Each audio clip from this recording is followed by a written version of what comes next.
Hello and welcome to Deck Builders Philadelphia, where we talk all things outdoor living. Today we are breaking down wood versus composite decking, and what most homeowners do not find out until it is a few years too late. If you are getting quotes right now, you have probably seen big price differences and some strong opinions on both sides.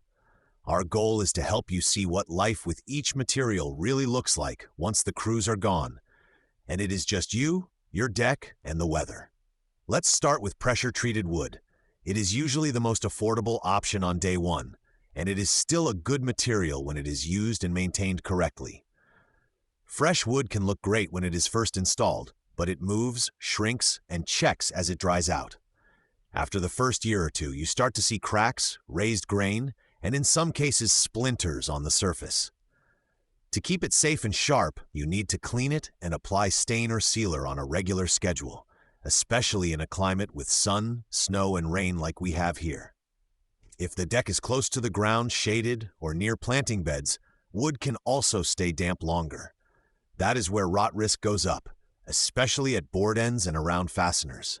Handrails and stair treads are common spots where we see wear show up first.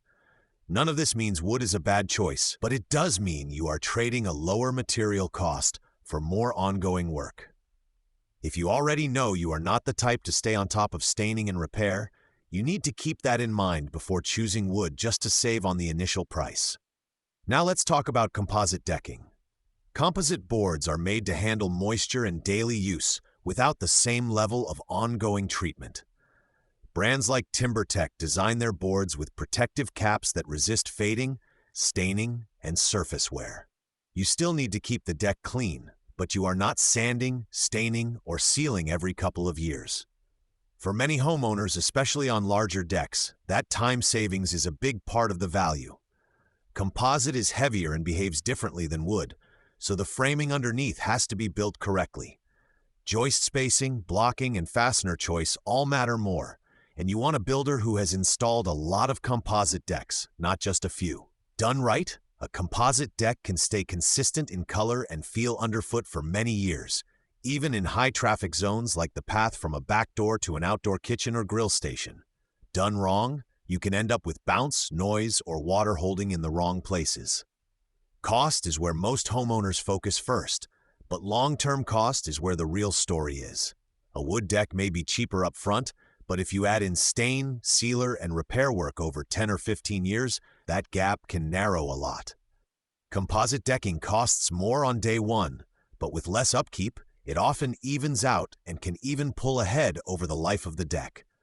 It comes down to how long you plan to stay in the home, how you use the space, and how much maintenance you are realistically willing to take on. So, which is right for you? If you want the lowest upfront number, and you do not mind getting hands-on with maintenance, wood may still be the right fit. If you want something you can wash off a few times a year and otherwise leave alone, composite is often the better path. For many Philadelphia homeowners, we sometimes even combine approaches, using composite for the walking surface and wood for parts of the structure where it makes sense. The key is making the choice on purpose, with your eyes open. If you are comparing options and want straight answers about materials, structure, and long-term durability, you can reach our team at 215-607-2242 or visit http://toughdeck.philadelphia.com to learn more about our deck construction services. We are here to help you choose a deck that fits your home, your budget, and the way you actually live outside. Thanks for listening to Deck Builders Philadelphia, and we will see you next time.